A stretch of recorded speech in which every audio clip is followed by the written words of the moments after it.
Don't forget to like, share and subscribe my channel. Welcome back student in concept clear with Jyoti. आज हम लोग chapter 1 the living world के NEET MCQs को practice करेंगे और इस तरह से आप अपनी एफिशिएंसी को भी देख पाइएगा। तो चलिए स्टार्ट करते हैं कुछ प्रीवियसली आस्क्ड क्वेश्चन नीट के इस चैप्टर से। तो चलिए फर्स्ट क्वेश्चन देखते हैं। फर्स्ट क्वेश्चन बोल रहा है the label of a herbarium sheet does not carry information on. हम लोग हर्बेरियम शीट्स के बारे में पढ़े हैं।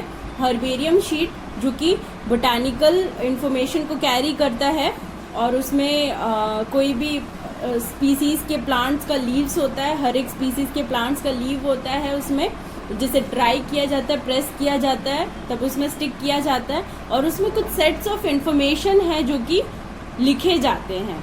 तो पहला इसमें ऑप्शन दे रखा है date of collection, name of collector, local names, height of the plant. क्या क्या अब क्वेश्चन पूछ रहा है कि इसमें से कौन सा ऑप्शन है जो does not carry information on. 3 है जो कि इन्फॉर्मेशन उसमें लिखा रहता है और एक ऐसा ऑप्शन है जो इन्फॉर्मेशन उसमें नहीं लिखा रहता हर्बेरियम शीट में। तो वो कौन सा है? डेट ऑफ कलेक्शन लिखा रहता है हर्बेरियम शीट में, नेम ऑफ कलेक्टर भी लिखा रहता है, किसने कलेक्ट किया, कौन से डेट में कलेक्ट हुआ, लोकल नेम, बोटानिकल नेम उसके लिखे रहते हैं, लेकिन हाइट ऑफ द प्लांट ये इंफॉर्मेशन नहीं लिखा रहता है। तो इसका आंसर होगा डी। तो फर्स्ट क्वेश्चन का आंसर होगा डी। तो कितने लोगों का ये आंसर सही था? आप लोग एक कॉपी ले लीजिए, उसमें अपना आंसर्स पहले लिख लिया कीजिए एंड देन मैं आपको बताती हूँ। तो एनालाइज करिए कि आपको पहले से कितना आता है और बाद में वो आंसर सही होता है या नहीं होता है। ठीक है,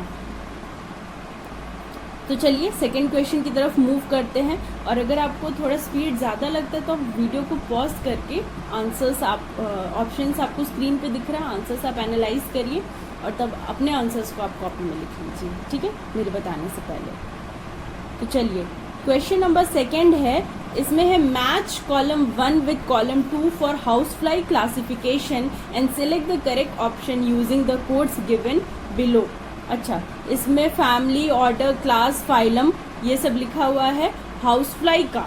ठीक है, और आपको मैच करके बताना है कि कौन से फैमिली में आता है, इसका ऑर्डर कौन सा है, क्लास क्या है, फाइलम क्या है, एकदम करेक्ट सीक्वेंस में आपको बताना है।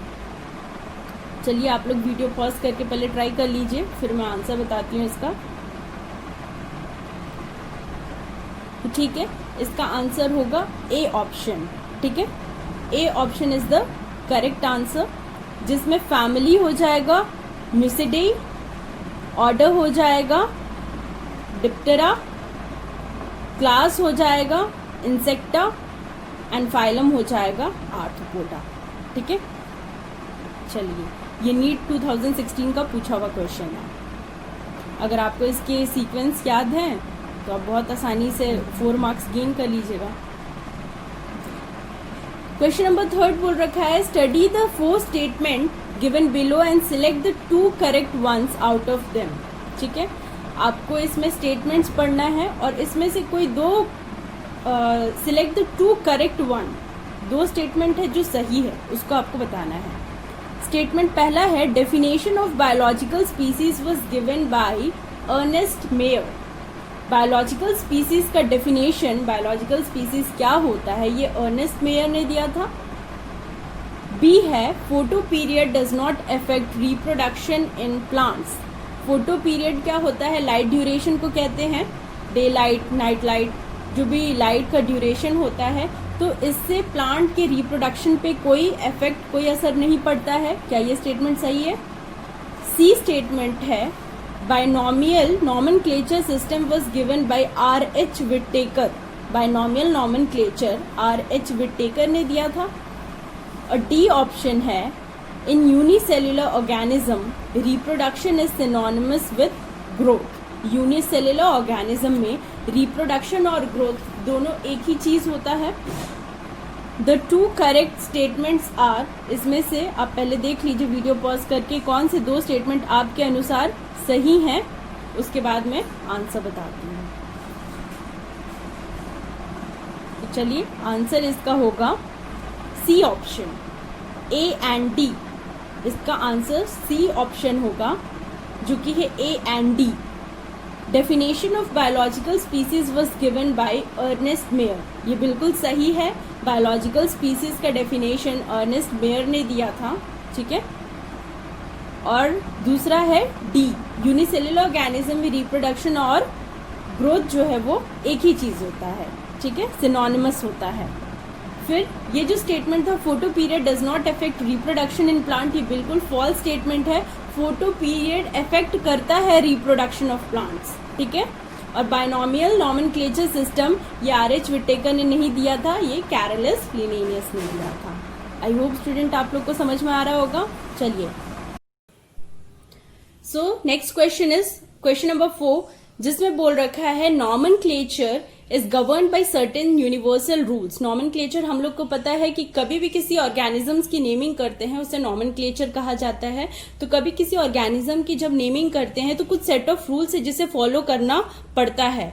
Which of the following is contrary to the rules of nomenclature. इसमें 4 ऑप्शन आपको मिलेंगे, जिसमें 3 ऑप्शन जो है वो रूल्स को फॉलो कर रहे हैं और एक ऑप्शन है जो कि उसके कॉन्ट्रैरी, उसके विरुद्ध है। तो सबसे पहले स्टूडेंट मैं आपसे रिक्वेस्ट करूंगी कि क्वेश्चंस को आप लोग अच्छे से पढ़ लिया कीजिए, देन आप लोग ऑप्शंस पे ध्यान दिया कीजिए या फिर आंसर्स को ढूंढने की कोशिश क्या कीजिए। बहुत सारे स्टूडेंट है जिनको सारा चीज आता है और बस क्वेश्चन को ध्यान से नहीं पढ़ते हैं कि क्या लिखा हुआ है। बहुत लोग कॉन्ट्रैरी नहीं समझेंगे क्या लिखा हुआ है और जस्ट आंसर को टिक कर देंगे, तो इससे क्या होता है, आपका क्वेश्चन गलत हो जाता है। अब आप लोग पहले समझ लीजिए नॉमेनक्लेचर क्या होता है। किसी भी ऑर्गेनिजम्स की नेमिंग करते हैं उसे नॉमेनक्लेचर कहते हैं। फाइन, जब आप नेमिंग करते हैं तो कुछ सेट ऑफ रूल्स है जिसको आपको ध्यान में रखना होता है। इसमें से 4 ऑप्शन में से 3 ऑप्शन है जो उस रूल को फॉलो कर रहे हैं और एक ऑप्शन है जो उसके कॉन्ट्रैरी है, आपको वो ऑप्शन ढूंढना है। क्लियर है? तो चलिए, ए ऑप्शन है the names are written in Latin and are italicised, मतलब नाम जो है वो लैटिन में लिखा हुआ है उसको इटैलिक्स में कन्वर्ट किया जाता है। अब आप लोग अगर आप लोग को वो रूल्स ध्यान होंगे तो आपको अभी ही समझ में आ रहा होगा ऑप्शन को पढ़ते हुए कि क्या ये ऑप्शन सही है या गलत है। B option is when written by hand the names are to be underline, जब आप हाथ से उसको लिख रहे हो तो उसके नेम्स को अंडरलाइन करना होगा आपको। C option is biological names can be written in any language, biological names जो है वो किसी भी लैंग्वेज में लिखे जाते हैं।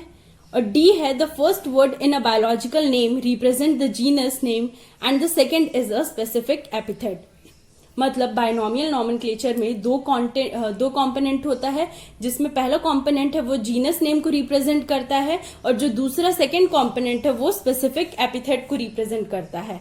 अब आप बताइए इन चारों में से कौन सा करेक्ट आंसर होगा।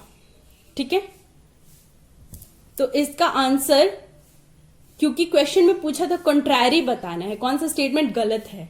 ठीक है, तो इसमें सी स्टेटमेंट जो है वो गलत है। Biological names can be written in any language, तो इसका आंसर 4th का सी होगा।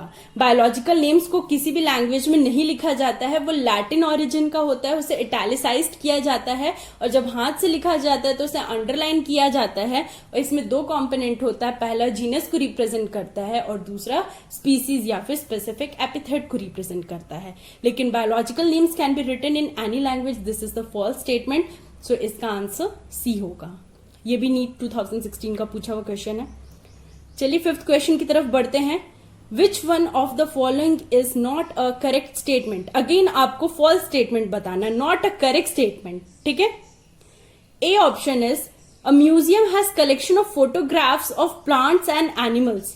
म्यूजियम वो जगह है जहां पे फोटोग्राफ्स का कलेक्शन होता है प्लांट्स एंड एनिमल्स के। बी है की is a taxonomic aid for identification of specimen. की एक टेक्सोनॉमिक एड है जिसको यूज किया जाता है आइडेंटिफिकेशन पर्पस से। सी है herbarium houses dried, pressed and preserved plant specimen. Herbarium में पहले कोई भी स्पेसिमेंस को ड्राई किया जाता है, प्रेस किया जाता है एंड देन उसे प्रिजर्व किया जाता है। Option D is botanical gardens have collection of living plants for reference. Botanical gardens में लिविंग प्लांट्स का कलेक्शन होता है, जिंदा प्लांट का कलेक्शन होता है। अब आप बताइए 5th क्वेश्चन का क्या करेक्ट स्टेटमेंट, मतलब कौन सा जो है ये इनकरेक्ट ऑप्शन है। तो आप लोग को ऐसे ही ऑप्शंस रीड करके समझ में आ गया होगा कि ए स्टेटमेंट इज द इनकरेक्ट। तो इसका आंसर ए होगा। A museum has collection of photographs of plants and animal, बिल्कुल भी नहीं। म्यूजियम में प्रिजर्व्ड फॉर्म में होता है, फोटोग्राफ्स फॉर्म में नहीं होता है, और उसमें स्कल फॉर्म में भी होता है। और बर्ड्स वगैरह में क्या किया जाता है, उसमें स्टफिंग करके इसको प्रिजर्व किया जाता है, बोन्स को प्रिजर्व किया जाता है। ठीक है, तो ये स्टेटमेंट गलत है। कलेक्शन ऑफ फोटोग्राफ्स बिल्कुल भी नहीं होता है। कि टेक्सोनॉमिक केडे बिल्कुल है। हर्बेरियम में पहले स्पेसिमेन को ड्राई किया जाता है, प्रेस किया जाता है एंड देन प्रिजर्व किया जाता है with a set of information, collector का नेम, डेट ऑफ कलेक्शन, ये सारा चीज लिखा जाता है। उसका बोटानिकल नेम, उसका लोकल नेम, सब चीज उसमें डिस्क्राइब किया जाता है। बोटानिकल गार्डन में लिविंग प्लांट का होता है रेफरेंस। ठीक है, ये भी सही है, लेकिन ए ऑप्शन गलत है। चलिए आगे बढ़ते हैं 6 क्वेश्चन की। So the next question, 6th question is the common characteristic between tomato and potato will be maximum at the level of their।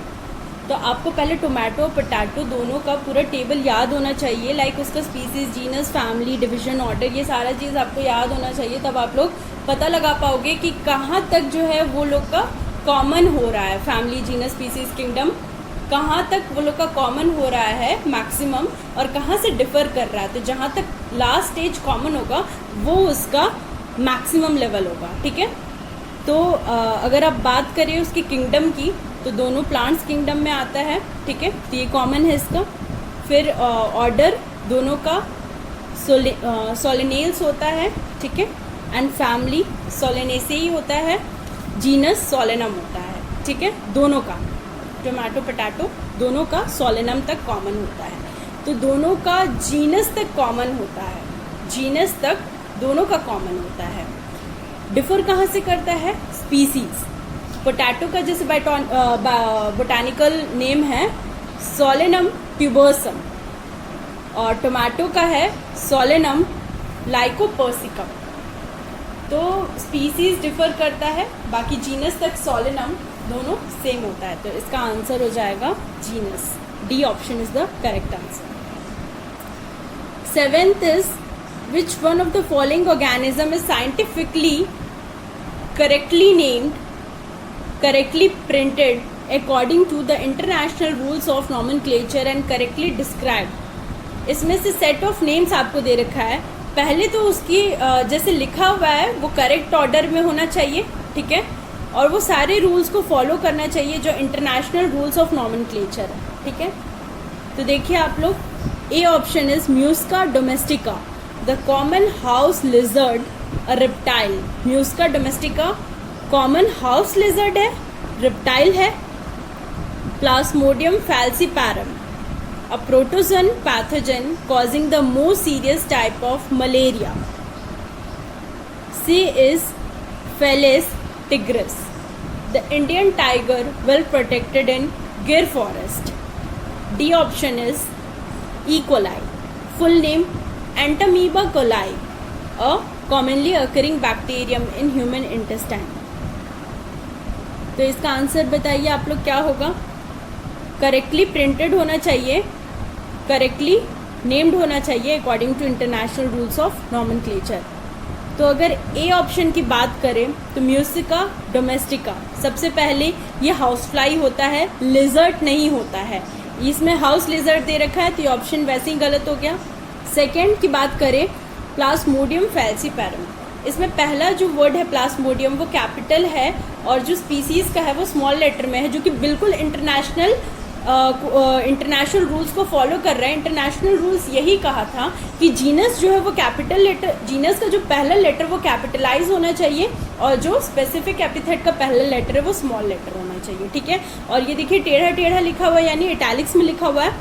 Plasmodium falciparum क्या है, अ protozoan pathogen causing the most serious type of malaria. Malaria का ही एक pathogen है जो कि मतलब बहुत ही lethal होता है। अगर तो स्टूडेंट्स इसमें हम लोग पढ़ रखे हैं कि प्लाज्मोडियम 3 तरह का होता है। प्लाज्मोडियम फैल्सीपैरम जो कि बहुत ही लीथल वन होता है, जिसके काटने से डेथ तक हो सकता है, और प्लाज्मोडियम वाइवैक्स, प्लाज्मोडियम ओवेल, ये 3 टाइप्स के होते हैं।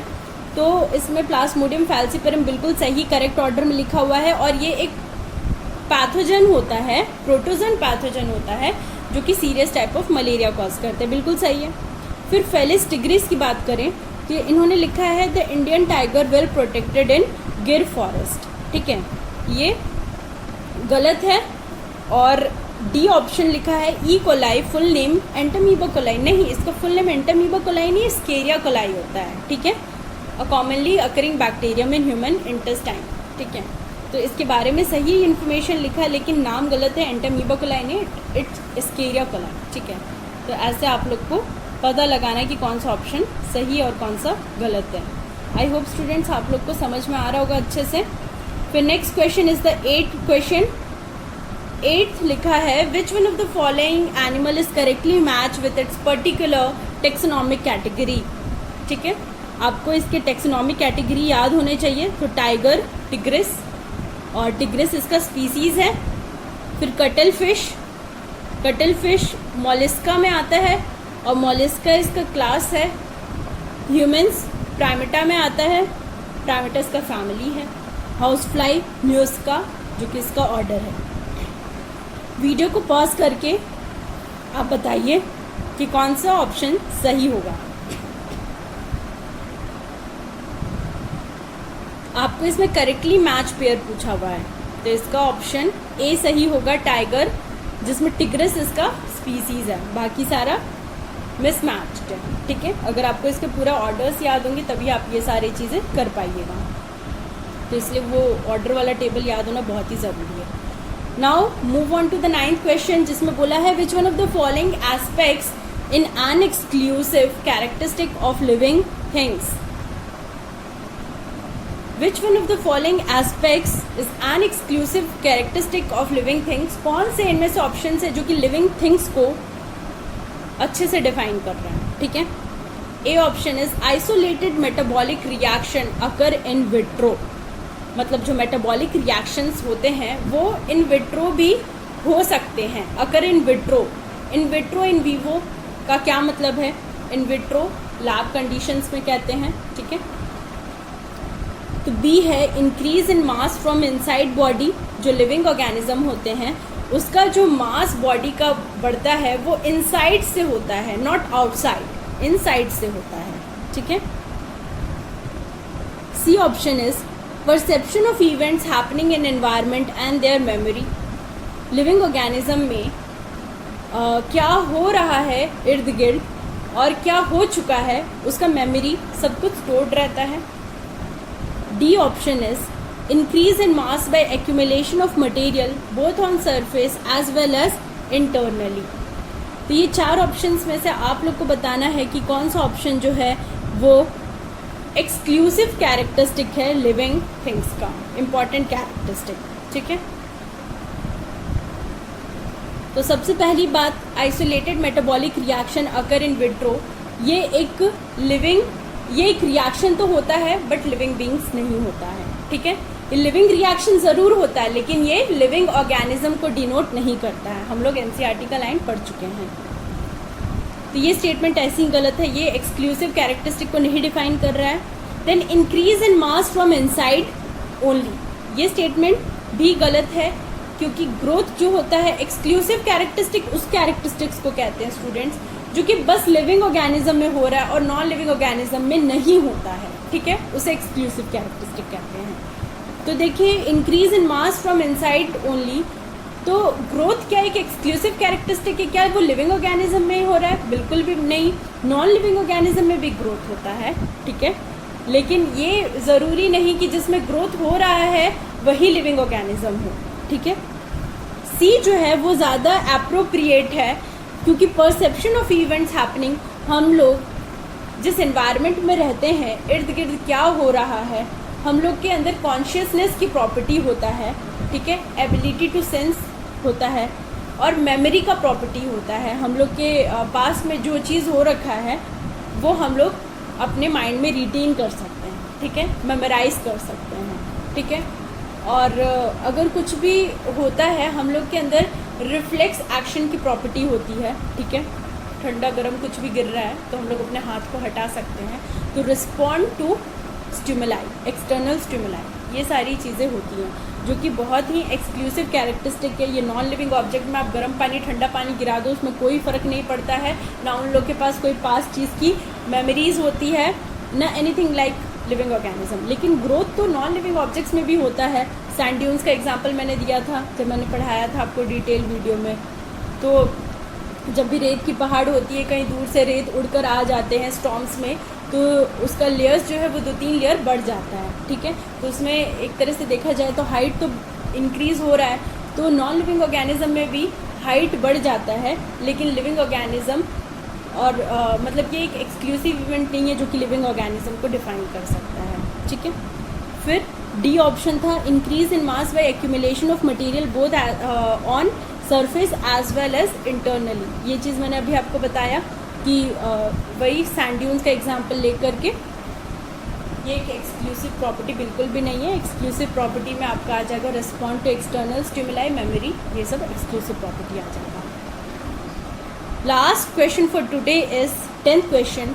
ICBN स्टैंड्स फॉर, ICBN का फुल फॉर्म बताना है, international code of botanical nomenclature, international congress of biological names, Indian code of botanical nomenclature, Indian congress of biological names. I hope ये तो सब स्टूडेंट्स को पता होगा कि इसका आंसर ए है, international code of botanical nomenclature, ठीक है।